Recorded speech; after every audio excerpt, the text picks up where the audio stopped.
Assalamualaikum warahmatullahi wabarakatuh. Saudara yang kami hormati, apakah Presiden Prabowo ada musuh dalam selimut? Saya tidak ingin menggunakan istilah musuh untuk Prabowo karena dia berusaha untuk tidak ada musuh. Karena satu musuh bagi dia terlalu banyak dan 1000 kawan menurut dia terlampau sedikit. Jadi saya ingin menggunakan istilah lain. Tapi di selimut Presiden Prabowo ada kecoa. Kecoa ini binatang yang menjijikkan dan bau dan biasa hidup di selokan, di gorong-gorong. Jadi ini ada kecoa yang keluar dari selokan, dari gorong-gorong, kemudian ada yang menyelinap ke selimut Presiden Prabowo sehingga dia merasa terganggu. Tapi Presiden Prabowo kita lihat, kita bisa memuji, mengacungkan jempol menurut saya, bisa mengatasi masalah dalam waktu yang sangat singkat. Dan dia seolah-olah bermain sendiri, bertindak sendiri seperti kurang pendukungnya. Padahal tidak, karena rakyat ada di belakang dia dalam mengatasi masalah seperti akhir-akhir ini. Dalam gerakan demonstrasi besar-besaran yang terutama mulai dari 25 Agustus sampai tanggal 3 kemarin. Jadi Prabowo ini ada kecoa dalam selimut dia yang mengganggu. Jadi dia harus memberantas ini semestinya. Karena program Presiden Prabowo sudah diganggu oleh kecoa-kecoa, jadi tidak terlalu sulit kalau mengusir kecoa itu. Tapi dengarkan dulu apa yang dikatakan oleh Nurmantio tentang bahwa program Prabowo sudah disabotase oleh para kecoa. Yang jahat lagi, sang jahat lagi. Coba bayangkan kalau Bapak Ibu sekalian jadi presiden, bayangkan benar, jadi presiden. Begitu jabat, bulan Januari, Menteri Keuangan Bu Sri Mulyani memastikan kenaikan PPN 12% sesuai dengan ketentuan undang-undang yang berlaku pada bulan Januari 2025. Jadi pada saat Presiden jabat, bulan Januari PPN 12% diberlakukan. Untungnya pada tanggal 31 Desember, Presiden Prabowo membatalkan keputusan tersebut, hanya mengenakan kenaikan pajak menjadi 12% untuk barang dan jasa saja. Baru jadi presiden di tahun pertama sudah disibukkan dengan ini dan harus tampil sendiri untuk membatalkan. Ini Januari. Selanjutnya bulan Januari lagi heboh ditemukan pagar laut. Masat jam berapa SMS loh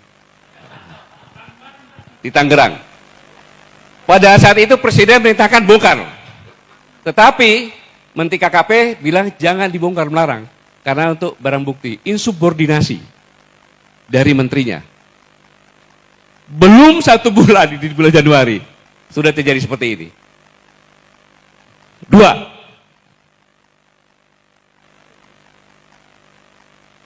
Pada 1 Februari, Menteri Bahlil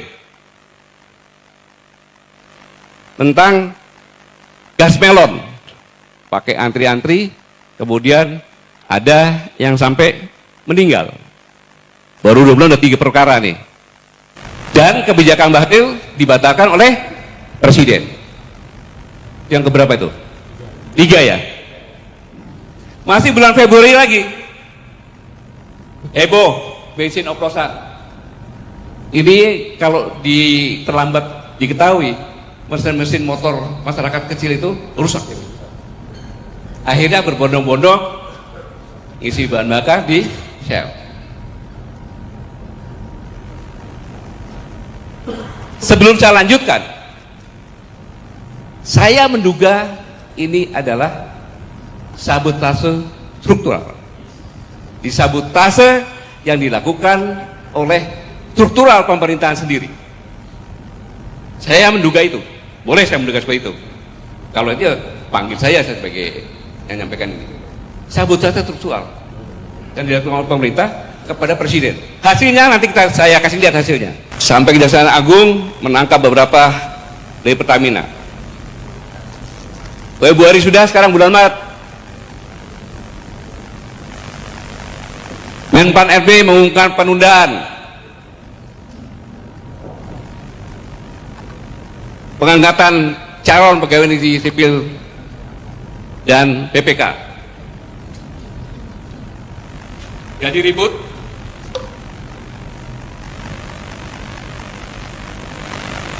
Keputusan itu menimbulkan gejolak dan Menseknek atas perintah Presiden Bapak Prasetyo Adi pada tanggal 17 Maret akhirnya mengumumkan pengangkatan CPNS dan PPK dipercepat. Baru 3 bulan di tahun yang baru sudah seperti itu. 6. PPATK melakukan pemblokiran rekening bank yang tidak aktif selama 3 bulan. Logika berpikirnya, tidak mungkin PPATK melakukan itu. Itu kan tidak terduga. Karena PPATK adalah intelijen untuk keuangan. Dia tidak punya hak, hanya melaporkan. Harusnya sudah dipenjara ini orang ini. Presiden turun tangan lagi. 122 juta rekening diblokir. Heboh.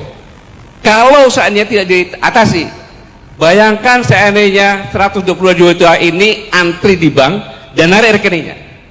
Jatuh nggak Presiden? Jatuh Presiden. Ada contohnya negara seperti itu. Kemudian sudah diperintahkan untuk dibatalkan. Sudah batal? Belum. Pembangkangan lagi yang kedua. Kenapa? Bank harus orang sendiri yang membuka. Timbullah maki-makian, presiden goblok, presiden bajingan, presiden kurang ajar dari luar negeri. Karena TKW mau berangkat dia buka rekening sini, jadi dia dikirim ke sini. Ketika mau pulang, beli tiket dari sini kan, nggak bisa. Bayangkan, saya harus menabung 3 tahun lagi supaya saya bisa pulang. Di mana-mana maki-maki muncul.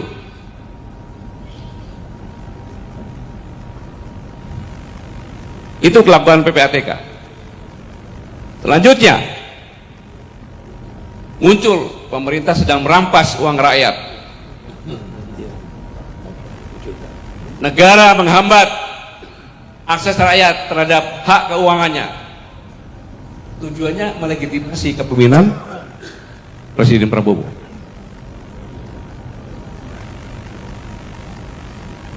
Kemudian April, sengaja bulan April nggak ada. Kenapa? April mau.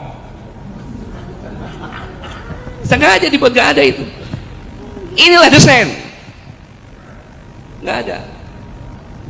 Langsung ke bulan Juni, heboh tentang tambang nikel di Raja Ampat yang merupakan surga terakhir dunia. Dunia internasional juga mengutuk. Pada tanggal 10 Juni atas arahan Presiden, 4 dari 5 siup nikel di Raja Ampat dicabut oleh Menteri SDM. Padahal Menteri SDM ada di dalam 4 itu.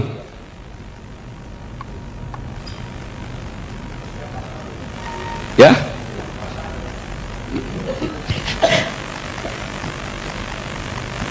Belum selesai itu, ada lagi gara-gara lagi. 4 pulau di Aceh oleh Menteri Dalam Negeri. Ya kan, dikasihkan ke Sumatera Utara.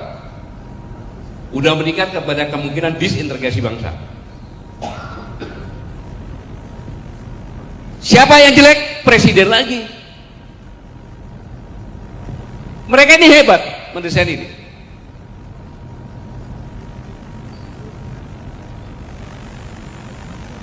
Selanjutnya bulan Juli, seorang pejabat di Kopdiki mengeluarkan wacana bea call dibatasi hanya untuk mereka yang membeli paket internet premium. Tapi habis itu sampai sekarang belum ada kejelasannya. Ini kan menimbulkan kemarahan masyarakat bertubi-tubi. Kepada siapa? Ya presiden, karena pemerintah. Akhir Juli, amplop pernikahan dipajaki dari Dirjen Pajak. Habis itu menganulir, saya tidak melakukan itu. Bayangkan kalau Anda jadi presiden, bagaimana itu? Bisa berkonsentrasi. Kemudian akhir Juli, tanah nganggur selama 2 tahun disita negara. Pada akhir Juli, media sosial dihebohkan dengan kabar tanah nganggur tersebut, heboh di mana-mana. Belum rekening selesai, tambahin lagi tanah nganggur.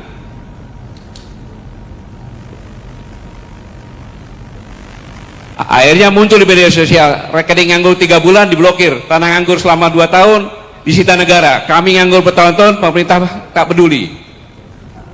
Tapi muncul lagi, waspada, janda yang 2 tahun bisa disita oleh pemerintah. Muncul itu.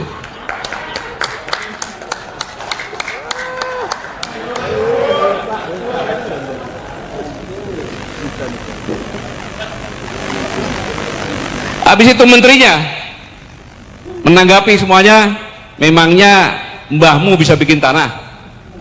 Menterinya seperti itu. Seorang menteri bicara seperti itu, bukannya mendinginkan, tapi seperti itu. Untung belum ada pati itu. Dan akhirnya minta maaf. Keributan demi keributan itu masih terus berlanjut. Dan saya beri peringatan, apakah ada orang-orang besar, orang-orang kuat, jenderal-jenderal dari manapun, apakah jenderal dari TNI atau jenderal dari polisi atau mantan jenderal, tidak ada alasan kami akan bertindak. Semoga atas Prabowo nama bisa rakyat. bertindak tegas terhadap kecoa-kecoa yang mengganggu program-program